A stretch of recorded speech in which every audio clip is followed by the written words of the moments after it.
At Amanda Miller Nash's home in Hamilton, there's reminders of her mom in almost every room. She was a really funny person. She had a great sense of humor. 58-year-old Diane Pink was called Mom and Gigi by 4 granddaughters she adored. She died in September in the Butler County Jail. The longtime Frisch's waitress spent the last few years battling addiction. Our relationship, like the past year or two, hasn't been great because I've been trying to get her help and to stop. Pink was booked September 7th for drug possession and DUI. She died 4 days later. She did things in this community and then she dies in jail. She dies in their care.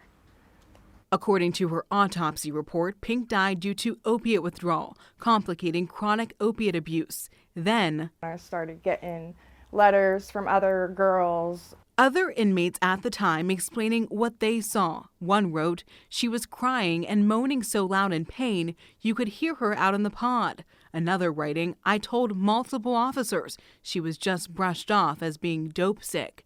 And another, "Your mom was lying dead in that cell for a while." These people are not animals. They have families. You know, they have people that care about them, and why are they treated this way? I don't get it. Pink isn't the only person who died from withdrawal in the jail last year. 24-year-old Cody Bohannon died while going through withdrawal 5 days into his 60-day sentence for a misdemeanor.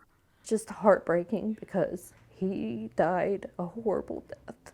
And I wouldn't wish that on anybody. 2 months and 6 days later, Pink also died from withdrawal. That frequency does surprise me. Al Gerhardstein is a Cincinnati-based civil rights attorney. There really needs to be better supervision from the department, from the state, over these jails.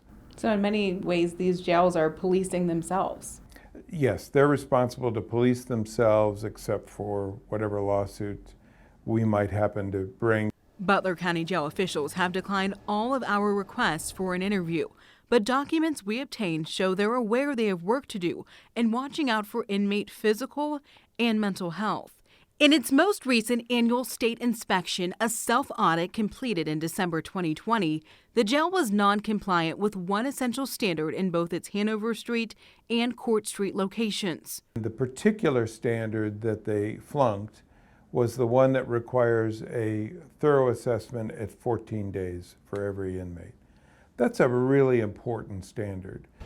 It ensures every inmate receives a health assessment and treatment plan. But 8 months after that self-audit, the jail remained out of compliance with that same essential standard. Gerhardstein believes civil suits are the next best option, but even those aren't always enough. And that's a pretty bad system for raising the bar and getting the kind of care people really need.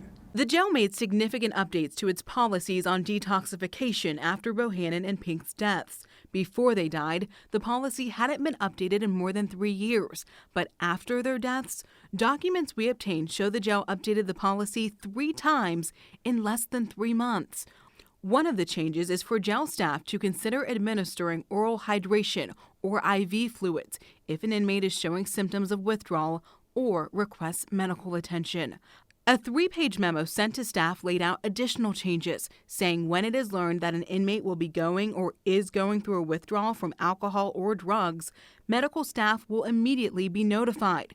Medical then makes the call if the person should be placed on medical observation. Those individuals will receive 10-minute medical checks and be housed in one pod. According to at least 2 inmates, Pink died in a glass cell alone. Her daughter says she deserved better. When is it going to change?